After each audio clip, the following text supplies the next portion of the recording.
Hello everyone, hope you're doing well. And again, we are here Monday night, 8 o'clock, ready to talk to you about some travel tips. As we're not interviewing this week, but we will be interviewing next week. We'll be interviewing Janice Ashkin, all about career coaching to help you with your occupational wellness. So looking forward to interviewing her next week. But today we are going to concentrate on how to budget or save for travel. I did post out what would you like to hear on my personal page on Facebook, and so just wanted to help people with some tips on saving. So I'm going to give you a few ideas on how to do that, but again, you need the discipline.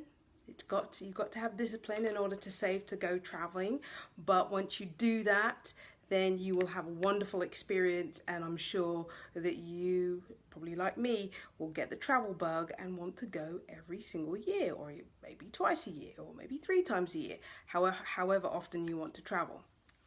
So the first tip that I'm going to give you is that you got to kind of calculate, obviously, how much your trip's going to cost you. So depending on when you're traveling, so if you're traveling in low season, then it might be obviously a little bit cheaper with flights and accommodation. But if you're traveling in high season, so when the school kids are out of vacation, if you go to Europe, Europeans take their vacations end of July, beginning of August, so that's kind of like high season. So you got to really think about when you're going to go. Now, the first thing that I would suggest would be to use a travel agent, obviously, to get a price breakdown of how much everything is going to cost. And from there, you can decide how you're going to budget your money each month to afford it.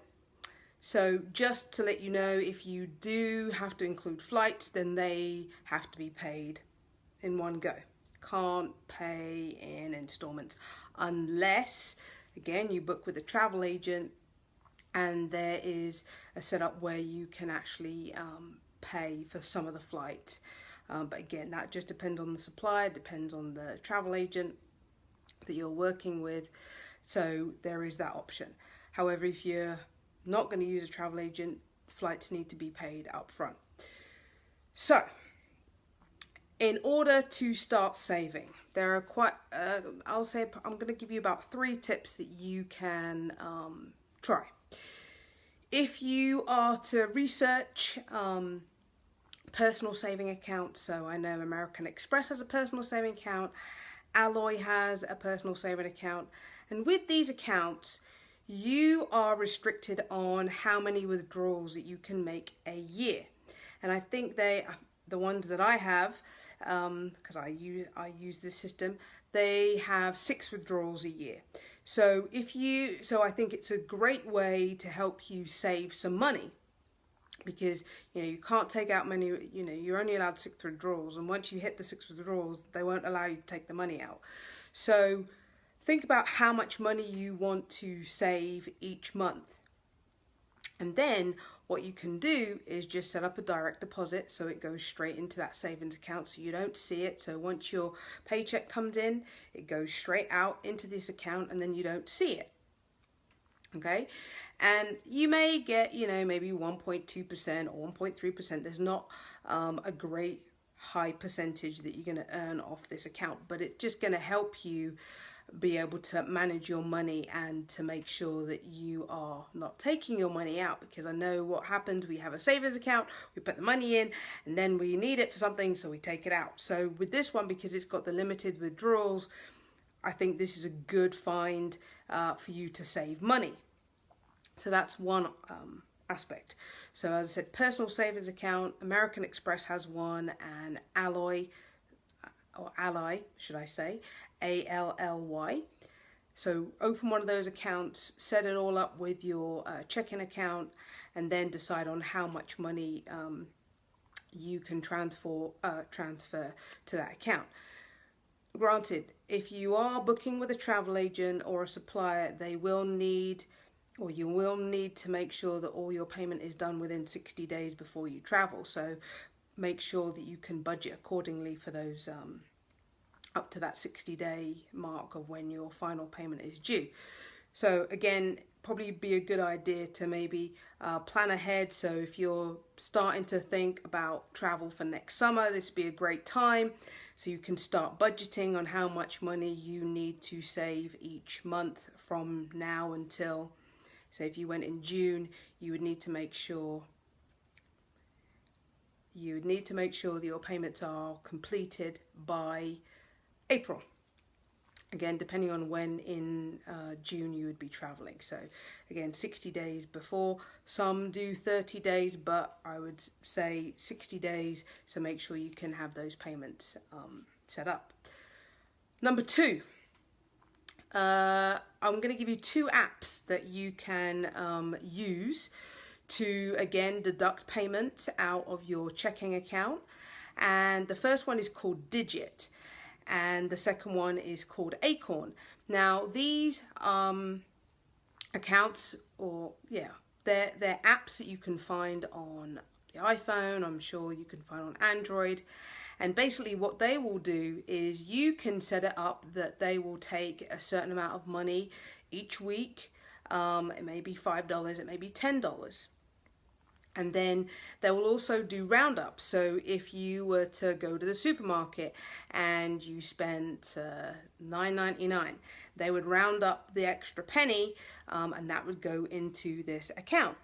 And basically this account is kind of like having, putting it on the stocks and shares.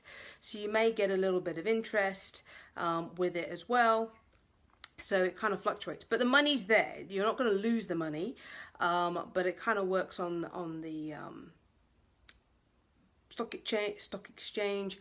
But again, as I said, it's just like a mini savings account. So you can set it up, as I said, $5 a week, $10 a week. You can have a roundup. Then maybe at the end of the month you transfer $100 into the account, and then it may grow a little bit. And then they'll show you, but you can set those up. And as I said, they're 2 apps, very easy to use on the iPhone and Android. And again, they can deduct the money, how much money you want.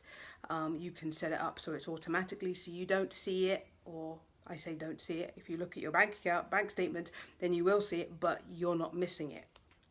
So that's kind of like another way that you can save money. So as I said, the app is called Digit or Acorn, and so you can find those apps, and it's easily set up to your checking account, so you can check those out. And then the third way is for you to set up a recurring authorization with your travel agent if you use a travel agent. So that's the beauty about using a travel agent, because you are able to pay in installments. Now if you were to book on Expedia or Kayak or Orbit, you need to pay all of the money all in one go. But with a travel agent, you can put a deposit down.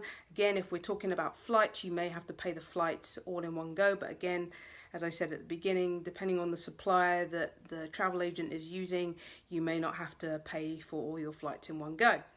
But you can pay in installments with your travel agent. So that's another way that you can budget. So you can decide, okay, once you've got the amount of how much your vacation is going to cost, then you can decide with your travel agent how much money you want to be deducted from your bank account. And so they can set that up pretty easily. They can set, they can take the money every month, and there you go, and you don't have to think about, oh, do I have enough money this month, because it's already going to be taken out. Okay, so you've already budgeted for it. So those are the 3 tips that I'm going to give you. So I'm going to go over them again. So first one, you can set up a high yield bank account with American Express or Ally. Sorry, I don't know why I'm saying Ally. You can use the apps called Digit or Acorn, or you can use a travel agent and they can set up a recurring payment to take out for your vacation. And obviously they're going to do all the back end for you, so you don't have to think about it and you don't have to worry about it. So I hope those are interesting. If you do have any more questions, please just post them in the comments, and I'm happy to answer them. And I'm hoping this is going to give you a little bit of help. Again, I can't help you with the amount of money that you need to save, because that's something that you'll have to sit down and work out, you know, how much your mortgage is or how much rent is and bills and those sorts, and kids clubs and all those type of things, because you know how life gets busy. But once you've definitely got down a budget of how much money you can afford to save, then these are great tools that you can use in order to save for travel. And again, also think about your spending money as well. So even though we're thinking about the trip in itself, think about how much money you want to spend per day. So it might be the fact that you allocate yourself $100 a day, and if you're going for 7 days, that's $700. So you need to kind of factor that in as well. So how much the trip costs, and then obviously how much spending money you want to take with you. But again, if you have any more questions about any of the information that I've just spoken about this evening, about saving, happy to answer them. Send me a message on Facebook or just write them in the comments, and then I can get back to you. But I hope you guys have a great week, and we will be back here next Monday speaking to Janice Atkin about career coaching and making sure that you are balanced in your occupational wellness, and we cannot wait to interview her. If you are interested in signing up on our mailing list, please do go to our website, www.wadventuresworldwide.com, and I will put the link in the comments too, so you can sign up for our mailing list. We've got great newsletters that come out every 2 weeks. We're not going to clog up your inbox every week. It's every 2 weeks. We are going to start featuring some countries, so you can find out more information about these countries. We are featuring Costa Rica because that's our focus right now. So if you want to find out a little bit more about Costa Rica, please do sign up for our newsletter. And also, if you're interested in traveling to Costa Rica, we do have a trip going out in April, so more details to come about that, because we will be having a local evening in Atlanta to talk more about the Costa Rica and our Costa Rica trip. So please stay tuned for that. But anyway, hope you have a wonderful evening, and we will see you next Monday at 8 o'clock. Take care. Bye-bye.